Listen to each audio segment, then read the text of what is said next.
is lost. Everything leaves its impression, and which the soul is ready to take up in the next birth. Yeah.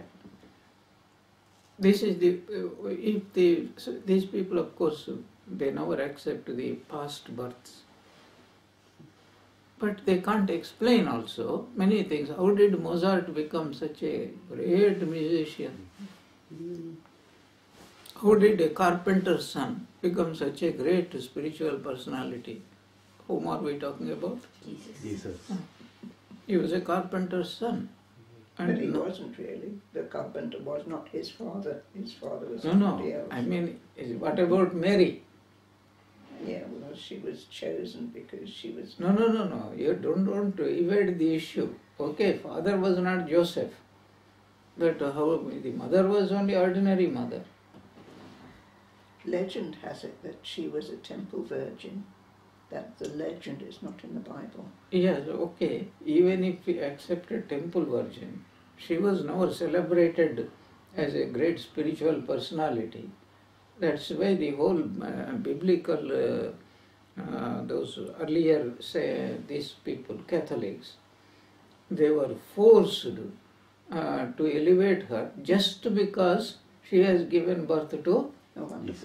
Yeah, whereas there are so many other women who were celebrated. Even Martha and Mary, their names come as a spiritual personality.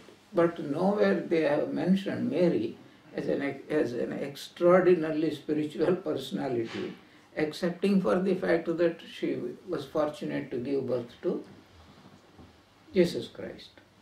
Yeah, that is why they had to give a special place. There are a lot of holes in these Christian theories. There is one of the holes is Jesus Christ himself was not a Christian. Jesus Christ was not what, Tommy? A Christian. Well, he couldn't be, could he? Yeah. So the theory was whoever was not baptized or a Christian, he will go to the other place. You understand? Mm-hmm. Chandra? Yes. Only Christians will go. That was the earlier. Then the question came, which Christians? Will the Protestants go to? Where do the Protestants go? Where do these Russian Orthodox Christians go? Where does this Greek Orthodox Christians go? And what about Indian Christians? If it is compared, Indian Christians and Italian Christians, Roman Christians, who will get the upper hand? Who will get to sit near to God? This was going on while Jesus was still alive. His disciples were saying, will you let me sit on your right hand, or is somebody else going to... They were all asking when they had died, who was going to get preference. Yeah. Preferential treatment. Yeah. Preferential treatment. Do you know what is joke about preferential treatment? Saint Teresa was asked by Jesus Christ to establish some convents, and in obedience she started, and there were so many difficulties. Then one day she asked Christ, Lord, why do you create so many difficulties? It is only your work I am going to do. Then he said, this is how I give preferential treatment to my friends. And immediately she retorted, now I know why you have so few friends.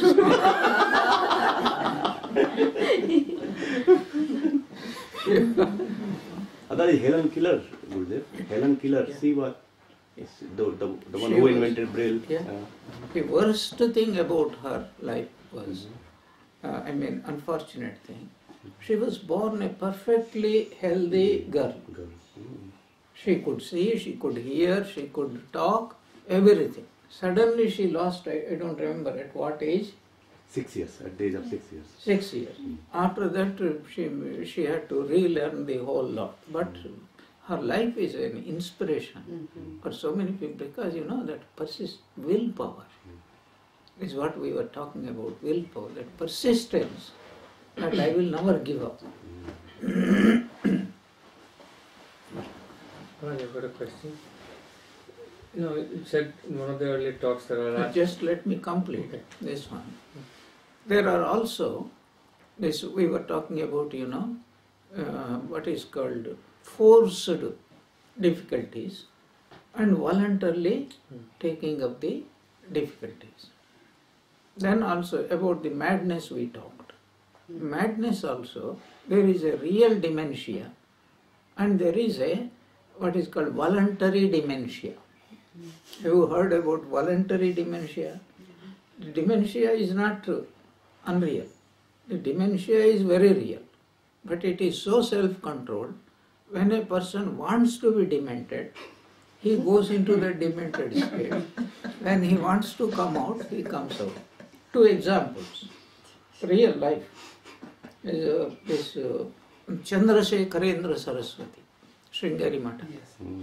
So his manager declared him that this man is mad because he used to go mad, naked, and days together he would refuse to eat food, etc., etc.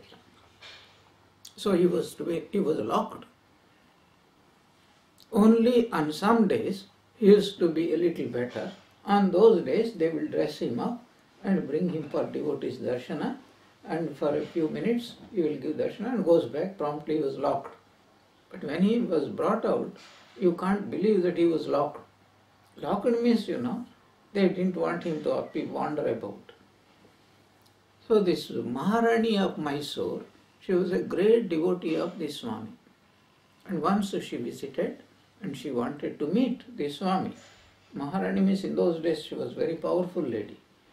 So the manager could not say no. So he said, this is the condition. I think you better not meet him. Then she said, okay, I will just go to near his room, bow down and come away.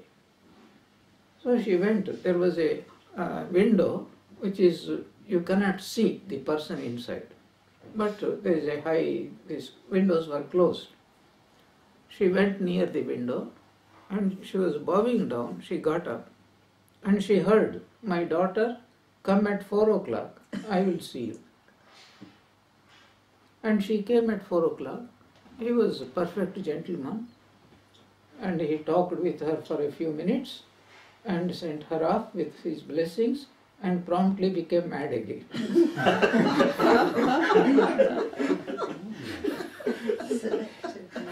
And then he gave up his body in the Tungabhadra, Godavari. One day he went to take bath and his body disappeared. The Sevak did not expect it. Then they recovered the body at a long distance somewhere. Another example was Swami Nirvanananda, disciple of Swami Brahmananda. He was recent times. So when he was made vice president, and in his old age he had become demented. Sometimes he would be all right, even when food is taken to him, and he would many times, hours together, nobody, he doesn't touch the food. Then when the sevaks come and see, he has not touched, he will sit like that. But when the devotees come and they have some problems, and he initiated a lot of people, and when they meet him and ask some questions, he will give absolutely correct answers and promptly become demented again. Because the blessings of Swami Brahmananda are there. So this is the what is called voluntary dementia. Something triggers. No, they have a background, but yet you don't say they are pretending. They are conscious of it. They decide something brings them back when they want to come back. And usually that happens only when there is a need for it. Is it their own willpower that does it, Swamiji? Is it their own We do not say it is willpower. We say it is the God controls their mind. He brings them back when it is needed, and then he will go back again. But he is not, for us it is a dementia state. For them it is a state of Brahmajnana. Yeah. These things we can't... They're not mad at all. Inside they're not mad. They may appear to be... Yeah. From outside, for us, they don't behave normally. Yeah. Such people don't do certain things, like killing, dancing, drinking, beating other people. We had also this, Holy Mother's Sharada Namamrita, Sankirtan. He was a great Maharashtrian sadhu. But towards the end, he became mad. Mad in the sense, in every respect, he was absolutely normal. Only thing is monomaniac. If somebody goes to him and without his permission bows down, he will give such a blow on the back. Very, very strong man also, very tall and strong. Simply the man, one brahmachari went, he did not know this rule. And nobody was there to explain it to him. So they bowed down to all sadhus, he went and bowed down, he gave such a blow. But that is accepted. And he, by mother's grace, he had a wonderful death. He had a first class meal, dinner, he went to bed, Navargata. Yeah. Anyway, what is your question? Swamiji, in one of the talks, earlier talks, you said that our thoughts and actions are derived from our past impressions, samskaras, a lot of them, and they're coming from the subconscious. But then if we do rightful actions, do they then go back and form new samskaras? And is that like that circle and slowly it will change our samskaras? Yes, that is called sadhana. You replace the old samskaras with the new samskaras, which are spiritual samskaras. That is all. Sadhana means you are not getting anything new. Old samskaras obscure our self-identity. New samskaras remove the old samskaras, that old veils, and the self becomes revealed. To understand that, we have to accept Advaita Vedanta. Because otherwise, if it is Dvaita, you become something which you are not. No Christian would ever accept that man is divine. That is why Swamiji, when he first went to the Parliament of Religions, it is blasphemy to call man a sinner. Yeah. That must have been a terrible blow to many of these old Christians. Because you see, their whole strength depends upon your being sinful. You know that joke, Elsie? One Christian minister came to a school to teach them about Jesus Christ, Christianity. He taught them. And he taught them that if you get baptized in the name of Jesus Christ, all your sins will be destroyed. So after the teaching was over, he wanted to find out how well they have understood. So he asked, boys, what should you do so that your sins are destroyed? Everybody said, we have to get baptized in the name of Christ. One little girl got up and said, first we have to commit sins.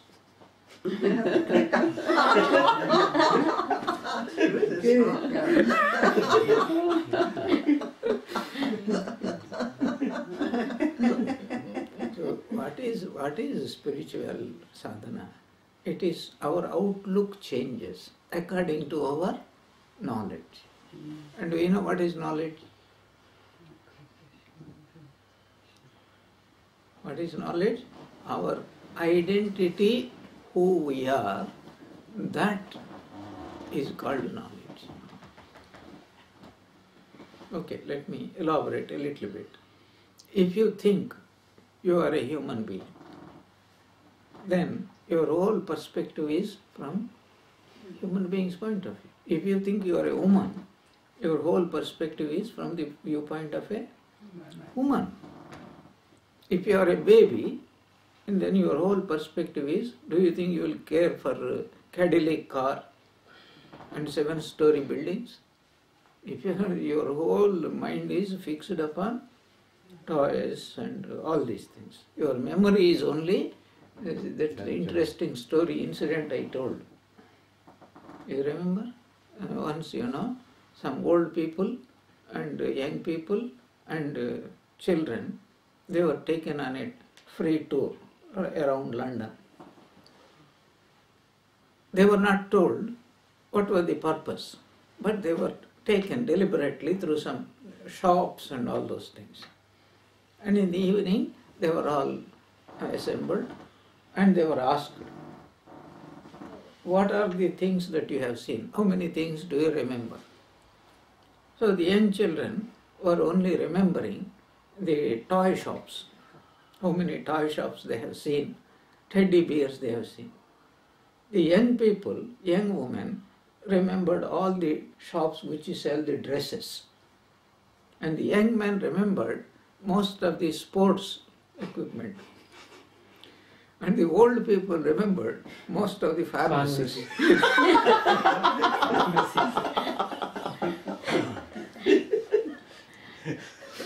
Because everybody's perspective is different, yeah. Different.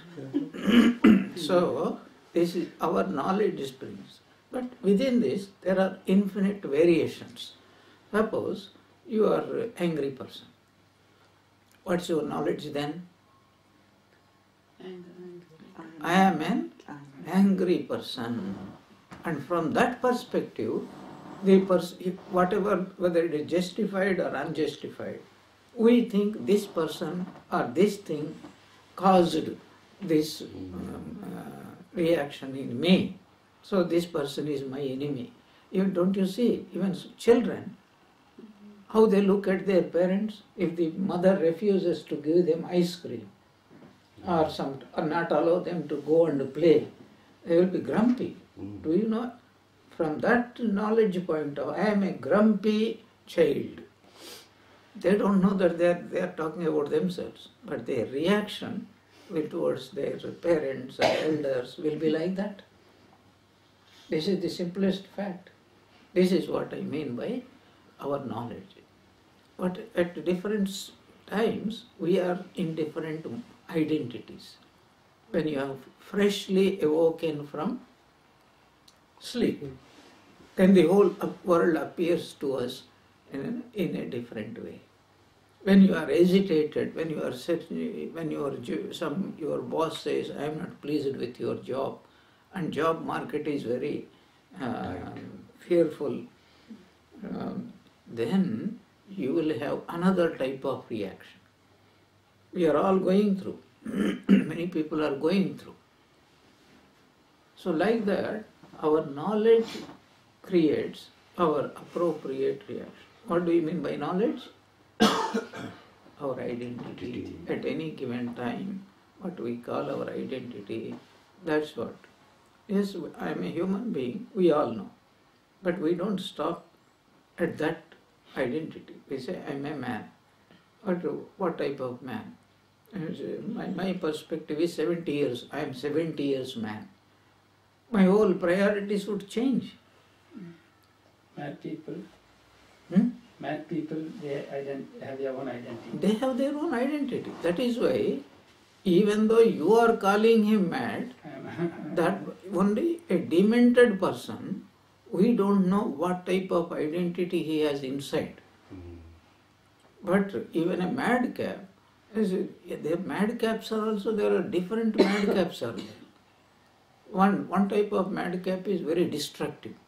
He is very angry. Whenever he sees something, he wants to destroy. Yeah, like in children, when they get mad, they want to break everything that is near them. Even grown-up people.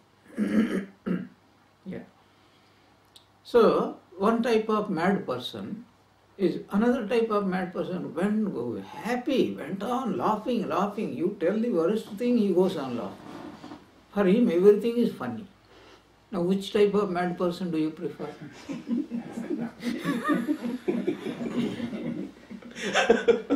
Yeah. We have got, what is that? That's mine. Okay. Battery is down? Somebody's calling. No, somebody's calling. I forgot to put it inside. Yeah. So, every second we are identified with a particular type. When you are hungry, Then your knowledge is, I am a hungry man. Then your reaction is totally different. Just I am giving, you can make your own imagination. Suppose you are in a theater and fire broke out. What is your identity there? You want to rescue yourself, you will run away or whatever. I am a person in danger. Danger, yeah. I should get out. Get out, yeah. Then what, you know what people do? At that time, they lose all common sense, discipline. Yeah. Now, whenever we travel by the aeroplane, we get something very interesting, at least for me. Do you know? They show you, in case of emergency, what we should do. And even if you are traveling every single day, they tell, even if you are traveling frequently, you please watch this. Why do they say that?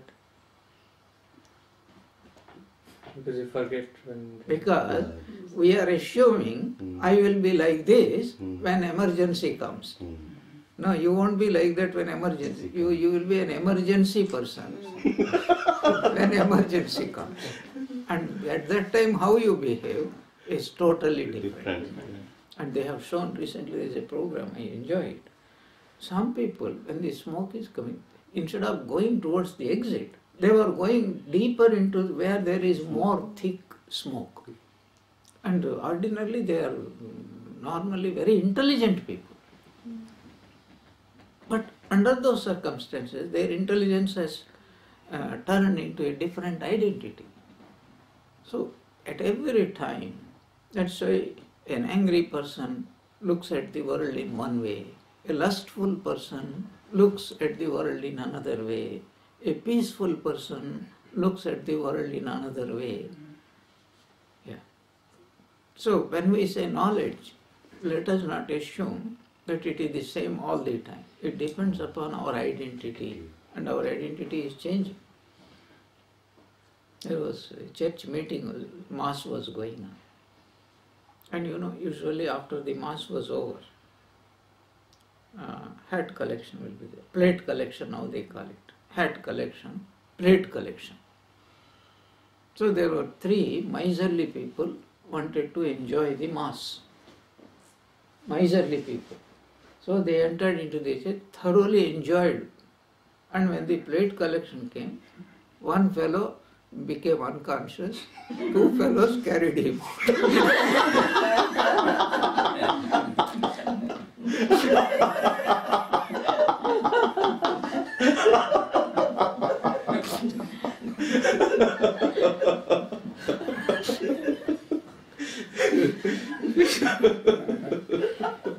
That is interesting, you know. When a person becomes angry person, then his identity is, I am an angry person. When a person is a greedy person, then I am a greedy person. When a person is what you call foodie person, is a new term. Foodie? Yes, in America I learned this. Do you know Swami? I am foodie. Okay, what do you mean by I am foodie? Did you hear it? Yeah.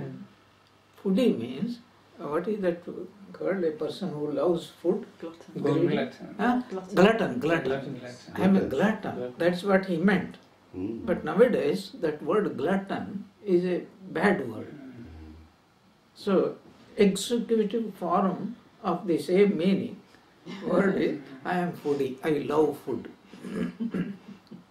Yeah. I see in front of myself all this drama, you know. One person drifted in when I was having breakfast, and it was masala dosha. So, what is called? Ostensibly, he came to make pranams to me. Of course, I also ostensibly inquired after him, and I was eating, so I had no option but to say, why don't you join us? He said, no, I have got a lot of things, and went on talking. Then he sat down, and somebody put a plate in front of him. He started eating. And then he declared, do you know, Swamiji, I am a foodie. I said, I did not know. But after he finished, I knew. He ate more than anybody else. That's why there is a saying in Bengal. Ramakrishna Chala, Prasad Pabar Bela. Yeah. You know, our personality changes. So we behave, that's why we are mad. According to Sri Ramakrishna, all of us are mad. Yeah.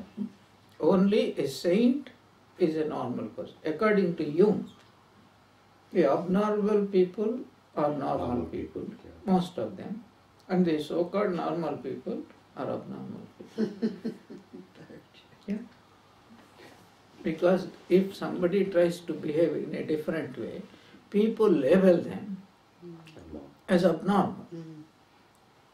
Like that, so many degrees of abnormality is also there. Sri Ramakrishna was considered as abnormal, insane, maniac. Who labelled him? Monomaniac. Swami Vivekananda labelled him monomaniac. Mm. Like this Swami, you know, he never respected, he was absolutely fine. If somebody comes to bow down, he will give one without his permission.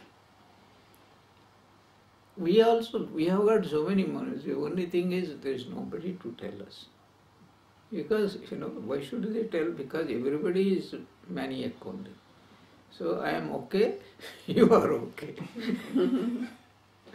Did you read that book? No, but you've mentioned it before. Oh, when I was in Bangalore in the 1980s, that book became one of the classics, the rage of that particular time. I am okay, you are okay. Did I mention somebody has written 2 years back one book, Will, the Greatest Human Strength. They have done experiments. Did I talk about it yesterday? You know, they made a lot of experiments, a psychologist. He did not believe in will. He thought these are Victorian, quaint, outdated ideas. Then, something interesting, the introduction, I have not read the book, I don't have the book, but I just came across the reference, then I saw the review about it. They experimented. They used to get children, one by one, into the room.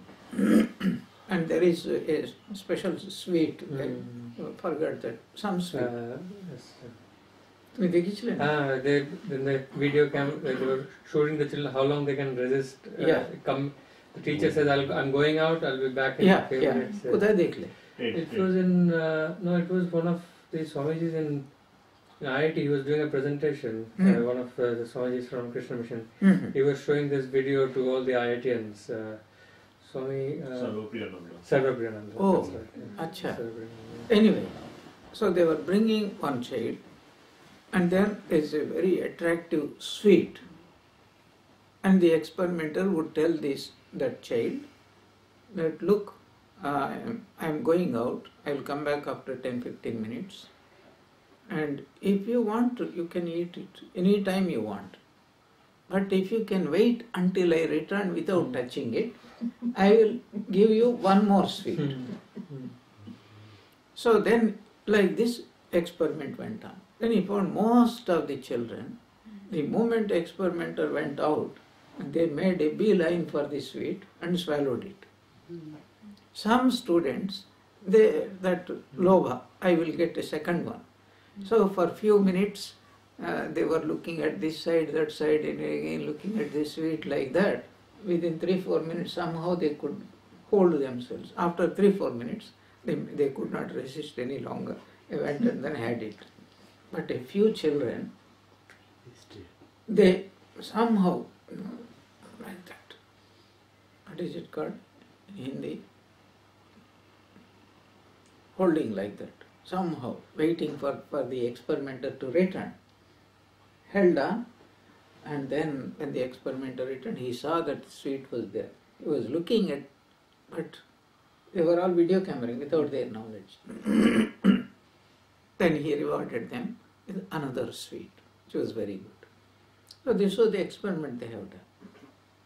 And he understood what he was trying to study, what is the difference between those who give in and those who resisted for a few minutes and those who could hold on.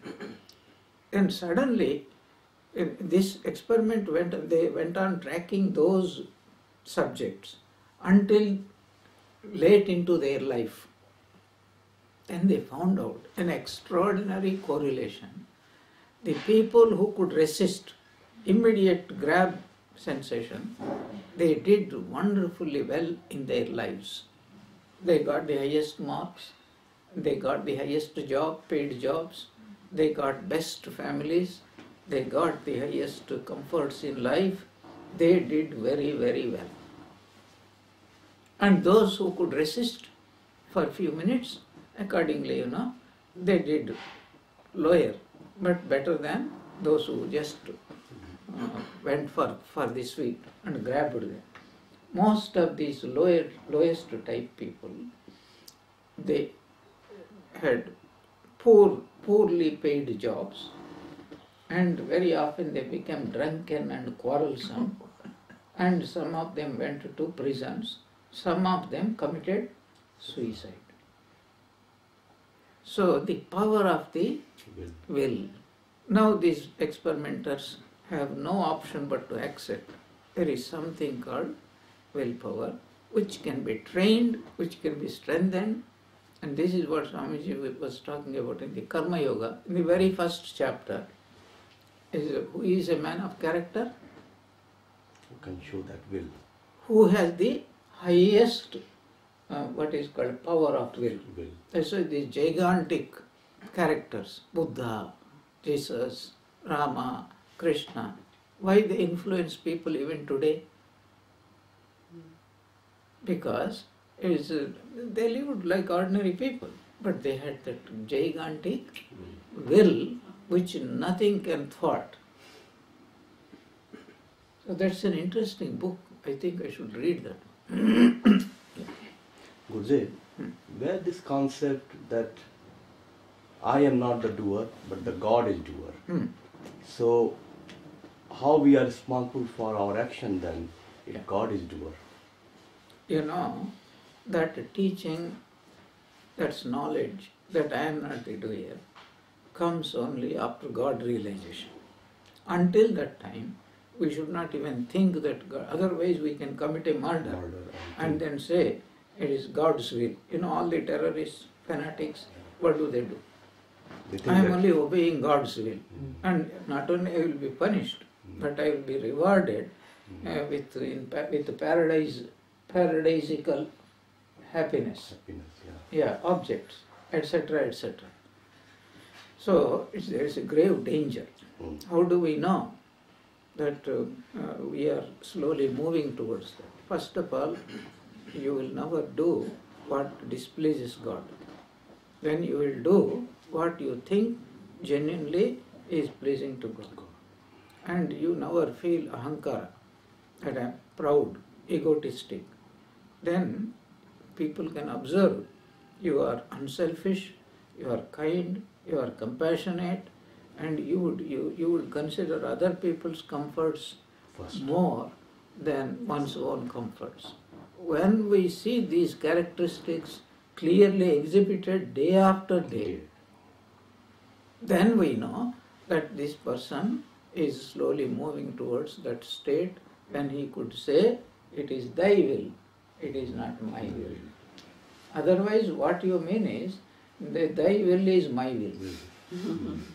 So you do what I dictate you to do. Yeah. This is our usual ego dictating terms. Swamiji, a couple of months ago there was an article in Prabhupada about J.D. Salinger. Yeah. And did you read the article? No. Oh, well, it was praising, it was saying that Swami Prabhupada had a great influence on this author. So he wrote The Catcher in the Rye. So I'd never read it, so my daughter got a copy of it for me. Yes. horrible book. It's very. It speaks as a young American teenager, and it is just, I don't know, this person must have been taken wrong in the head. It's a dreadful. In other words, don't be affected by what they Don't worry. I know the thought that I should buy has never entered into my head. You know why? Most of these people, these so-called influential people, they have talents. We should never forget that. They have some intelligence because of which they became very famous. But it has nothing to do, even your Einstein, he was terribly, what is called frog in the well attitude. Did you know that? He was what, sorry? Einstein. He was what? Frog in the well attitude. Oh no, I know very little about that. Later on, many scientists, they disagreed with what? Disagreed and then brought out some other, which everyone was accepting because it was proved to the hilt. But Einstein was resisting. In the end, willy-nilly, he said, yes, I think he was right, like that. Now your Stephen Hawking's, he was also, for 33 years, he was having this frog in the well attitude. And then, you know what happened? These things people don't read. He was worshipped like God beforehand. Now, in the last few years, even the scientific community shunned him like a pariah. Oh dear. Yeah. In the last big conference, he was not even invited. And that is happening with Mr. Dawkins as well. Mr. Dawkins is never considered as a scientist. No, it's that he wrote another book, Gurudev, and now he's saying that I have never questioned whether God exists or not. What I am questioning is, if I have not seen the God, why should I accept it? Right. I will accept it only when science prove it. I'm not saying God doesn't exist, but I will only accept it when God... I see. It's a latest book. So that is the latest book. Oh, thank you. Because I did not know that he wrote a latest book. He wrote a latest book. I just read these comments. So I realized that even my son had changed as well. You know, there's anybody who says God doesn't exist, he is not a scientist. Nobody has any right to say God doesn't exist. All that they can say is, I do not know. There are so many things. They wanted to prove this goddamn particle. What is that? Higgins particle. Higgins particle. God Yeah. particle. Yes. It is somebody's parody. It's not God. It is called goddamn particle. That doesn't prove anything. God cannot be proved by any of these experiments. That is the truth. But people think they can scientifically prove. They can't prove. You see, when recently somebody sent a joke. What is the stupid scientist trying to prove? Let them prove first that their wife is wrong.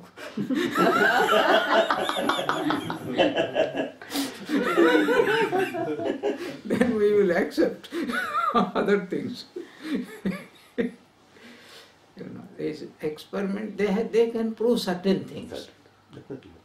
That is why it is called quantum physics. Quantum means quantity. They can measure quantity. Who can measure quality? Quality is not something to be measured by any laboratory. Quality should be measured only by the intelligence of man. How do you know this is a wonderful painting? Because other people tell you it is. You know, this abstract painting, there is a funny story. It may not be true, but it could be true also, but it is not true.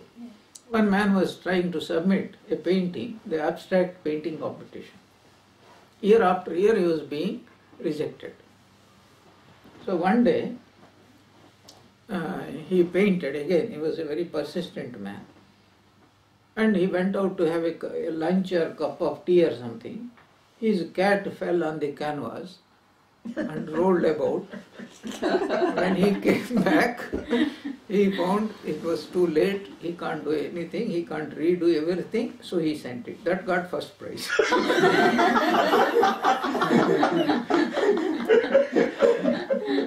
So there was a joke about somebody says, "Oh, this is my new painting," and the guy says, "So what is it?" He said, "This is a cow eating the grass." He says, "Where's the cow?" He said, "It's eaten the grass and the cow. No, sorry. Where's the grass? Where is the grass? The grass is the cow's eaten it. Where's the cow? It's gone now." That's my old joke. Oh, is it? It's recycling. It was in a film. 30 years old joke. Yeah. In It was in a film a in school Australia. classroom, drawing class, the teacher asked a student to draw, all the students to draw something and submit to him. One lazy fellow, and he did not do anything. In the end, he submitted the empty paper. His drawing teacher got very angry. I asked you to draw. He said, "Yes, sir, I drew it." "What did you draw?" He said, "A cow went to graze grass. That's what I drew." "Where is the cow?" "No, where is the grass?" "Oh, the cow has eaten all the grass." "And where is the cow?" "Cow has gone." It's the same. So, quality cannot be proved at all. It's a beautiful day. Which laboratory can prove it? They can say, measure the temperature and this and that. What is it? Oh, the sun is there, shining. But if you ask Madras person at this time, will he say it is a beautiful day? Or in Africa? It all depends upon what is called the circumstances and the mood of the man and all those things.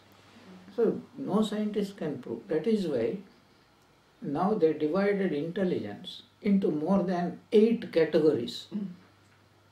So mathematical intelligence is one, then musical intelligence is one, interpersonal intelligence is one, then friendship intelligence. Some people intelligent, they easily make friends and keep friends. Like that, so many varieties of intelligence. One of the intelligences is spiritual intelligence. One of the intelligences is emotional intelligence. If somebody has got emotional intelligence, that can never be proved in the laboratory. It can be proved only in the interaction of the people. People will say this person is well controlled and he uses his emotions for better life. These are the things that really, really work out. So to say that God exists, our Shvetashvetara Upanishad tells, even if science advances to such an extent, it can roll the sky like we roll a mat. Even then, without knowing the Atman, they would not be free from grief and suffering, which is absolutely true. Very good. Can I take your permission?